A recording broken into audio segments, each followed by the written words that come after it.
Hello and welcome to the Anoka County Eagle, your source for a balanced perspective and in-depth insights into political news and community events across the North Metro and beyond. Later in our episode today, we'll be talking about the Clean Water, Land, and Legacy Amendment, which was passed last November, and how those funds will be used around our state for conservation purposes. For now, though, we're going to delve into early childhood education. And at this point, we're joined by Assistant Majority Leader of the Minnesota State Senate, Taryl Clark. Senator Clark comes from St. Cloud and has done a significant amount of work in early childhood education funding and policy in her time in the Senate. Senator Clark, thank you for joining us. It's great to be here. Good to have you. Now, I've heard it said before, as I think we all have, that education is the great equalizer. But we still seem to have this problem of different racial, ethnic, and especially economic groups struggling in school compared to many other students, as we'd like to see them. Is early childhood education a significant solution to that problem? It sure is, and it's great you're talking about two different forms of investment tonight.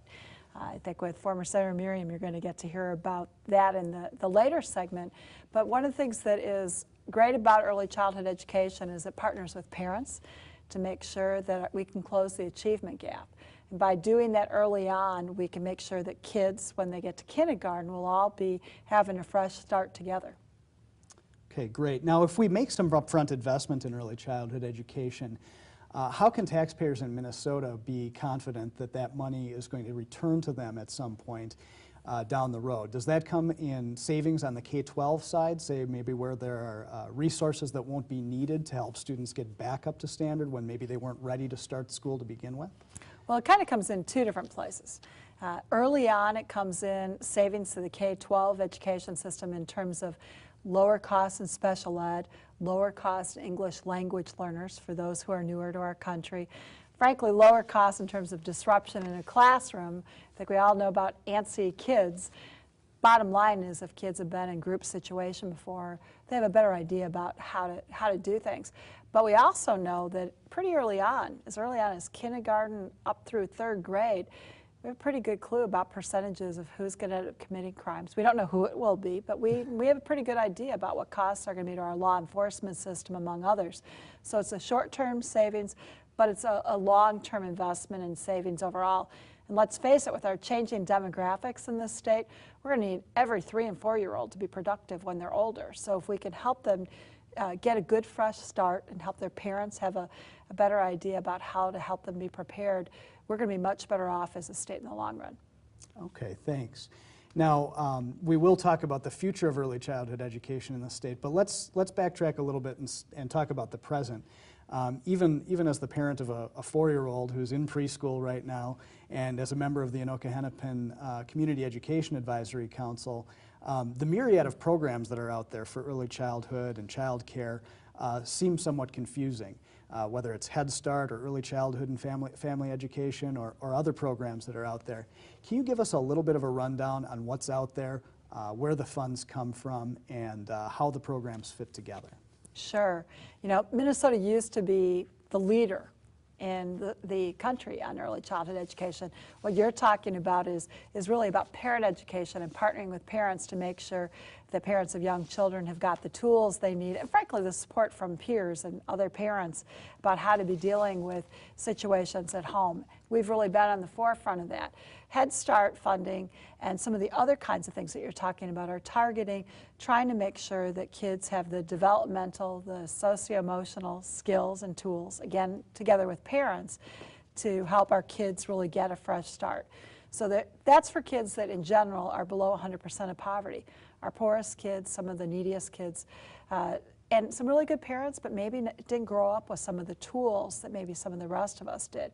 Child care assistance can be used in everything from in-school district programs to Head Start to private preschools to child care centers to in-home parent providers.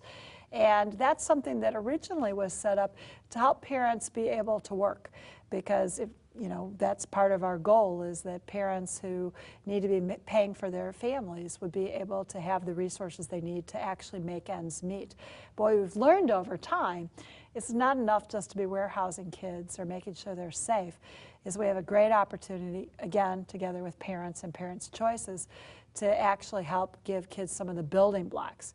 Lastly, there's the kind of situations that people like myself grew up with where, I went to a nursery school at the church that my family belonged to at that time, and those can sometimes be really good opportunities. So in Minnesota, we don't have kind of a seamless system. What we have is a lot of different kinds of opportunities for parents to help their kids get a jump start, whether they're very low income or not. But bottom line, you've probably seen this in your family. I remember with our kids who are now young adults, is that child care, early childhood education can be the hardest decision for parents working, or even if there's a parent that's working in the home, is how do we trust our child with somebody else? How do we know what's going to be out there? And so that's one of the things actually legislatively we've been working on, is making sure parents have a lot of choices, but that there's good investment on our dollar, whether it's the taxpayer dollar or the parent dollar. Okay, great. Now, even if we think that having some options and some choices out there like there are right now in terms of how parents can best find childcare and preschool services for their kids, is there a more effective way to offer those in a more coordinated way for people to navigate? Well, one of the things we've been working on, and we've been working on this with the governor, we had a little trouble this year, unfortunately, with the House. Hopefully we'll get there again in the future, is in addition, it's kind of like higher ed. Higher ed, as a parent with college students, there is the opportunities for the assistance that directly goes to the institutions and helps provide some baseline funding, and then parents and others put in resources there. But we also have direct financial aid. So part of what we've been working on are making sure that there are some basic resources for the services that are out there, but that we're giving incentives that will help providers say, hey, I want to make sure I'm actually doing the things that will both help our children get the kinds of building blocks that are needed, that the research shows, because we want good return on investment, but maybe give them a little incentive on funding.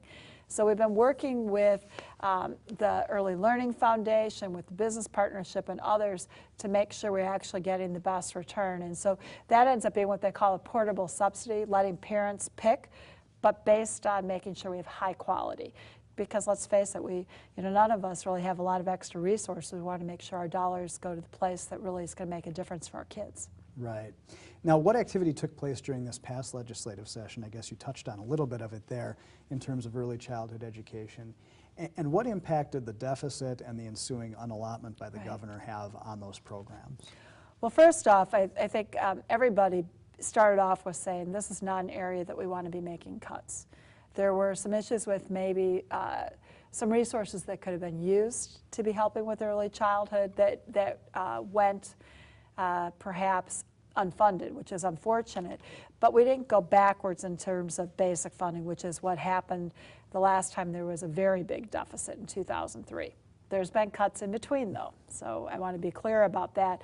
But we worked together with the House, the Senate did, with the House and the governor, saying, look, it's time that we came up with a basic framework so that with all of these different providers out there, that parents have better ideas about what kinds of either care or education are out there. Really try to focus on the building blocks of education. We're not talking about, baby rocket scientists, but how do we provide the basic literacies, pre-literacy skills for kids?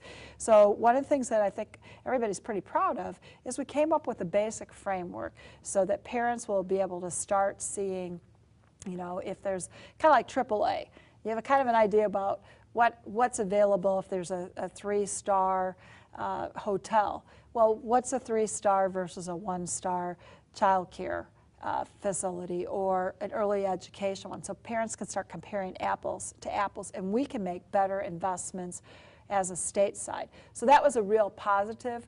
We worked together bipartisanly to make that happen, and I think that parents are going to start seeing some of those impacts across state. Having said that, we didn't make the kinds of